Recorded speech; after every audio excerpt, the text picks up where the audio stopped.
अब आने वाला है चुनाव। तो जब रामलीला होती है ना, यानी कुआर के महीने में दशहरा से पहले रामलीला होती है, तो छोटे छोटे लड़के तीर धनुष बना लेते हैं और तीर चढ़ाते रामलीला खेलते हैं, गदा उठा लेते हैं। सबको बातें वो याद आ जाती हैं पुरानी।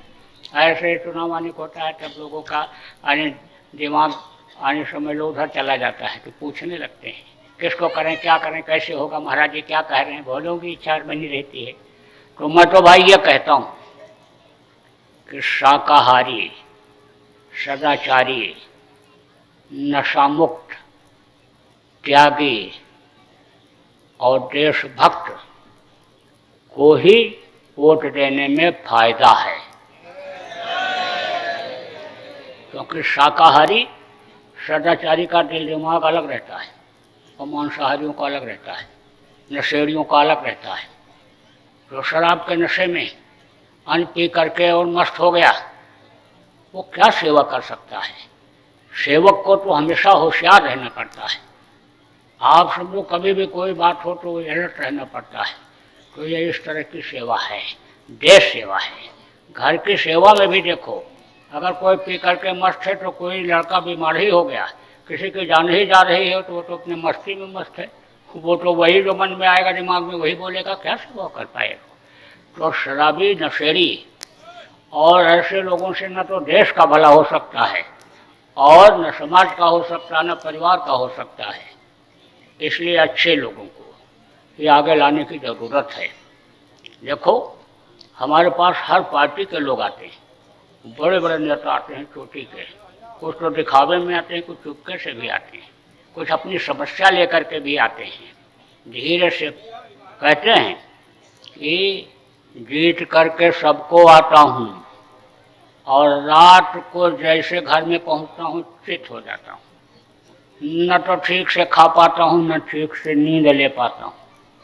इनको आप बहुत बड़ा समझते हो। चैलेंज करो, जिसका नाम लो उसके बारे में सब बता दूंगा, और पता लगा लो गलत हो जाए तो आप कहना परेशान सब हैं। तो परेशानियां ले करके आते हैं। तो मेरे पास तो हर तरह के लोग आते हैं। तो मैं तो देखो भाई पूरा देशभक्त हूँ, देशभक्त हूँ और देश का हित चाहता हूँ और देश की जनता का हित चाहता हूँ।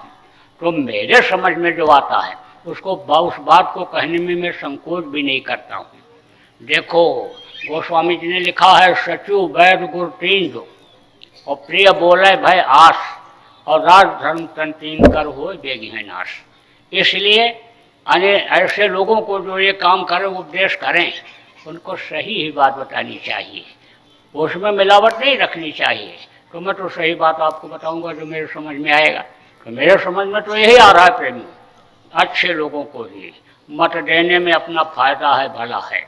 और पार्टी के लोगों से भी कहता हूँ कि अच्छे लोगों को आप लाओ, ऐसे लोगों को लाओ जो गरीबों को जानते हैं, समझते हैं, गरीबी देखे हैं, गरीबों के बीच में रहते हैं, वही उनकी तकलीफ को दूर कर पाएंगे, समझ पाएंगे।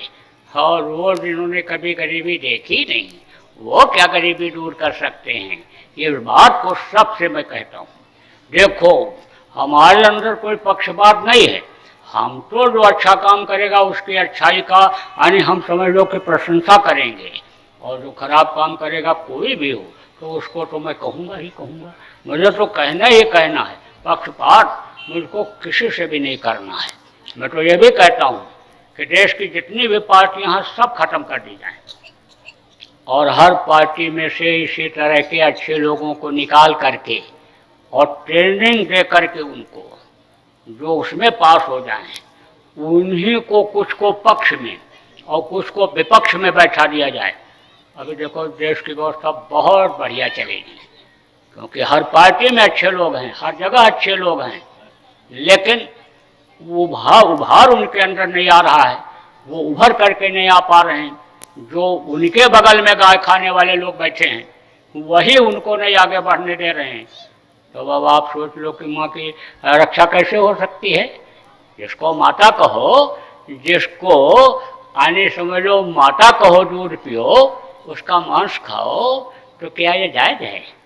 इसीलिए गाय खाने वाले लोग, बकरा खाने वाले लोग और ऐसे जानवरों का जो आने समझ लो मांस खाते हैं कि जिनके अंदर आने समझ लो कि आने मानवता जैसी कोई भी आने एक कण भी कोई चीज़ नहीं रहती है, वो अपनी माँ की क्या इज्जत करेंगे और माँ की क्या सेवा करेंगे? वो धरती माता के क्या वफादार होंगे और क्या उनकी सेवा करेंगे? इसलिए हमने तो रिसर्च में ही रिसर्च करके देखा, शाकाहारी, सदाचारी, नशा मुक्त और सेवाभावी देशभक्तों की अब लोगों को जरूरत है देश सेवा के लिए। इसलिए हम तो सबसे यही कहते हैं कि आप अच्छे लोगों को लाओ, आगे अच्छे लोगों की ही जरूरत पड़ेगी। और प्रेमियों, आपसे भी कहता हूँ, जो भी सत्संगी जितने हो, आप भी अच्छे लोगों की तलाश करो, अच्छे लोगों का आप अपना समूह बनाओ, अच्छे का साथ करो, अच्छे के साथ रहो, और जो बुरे भी हैं उनको आप अच्छा बना लो। चंदन विष व्यापत नहीं, लपटे तहत भुजंग। हमें समझ लो कि चंदन इतना ठंडा होता है लेकिन उस पर विष असर नहीं करता है, चंदन के ऊपर यानी जहर सांप लिपटे रहते हैं। ऐसे ही जैसे कमल खिला रहता है कीचड़ में, जैसे गुलाब कांटों के बीच में रहता है, आप रहो उन्हीं के बीच में, लेकिन आप उसमें खिल जाओ और उनको भी खिला दो, अपना असर उन पर जता दो। कांटों का असर कमल पर नहीं होता, खिल जाता है, यानी गुलाब पर नहीं होता, खिल जाता है, अलग निकल आता है। ऐसे ही निकाल लो उनको।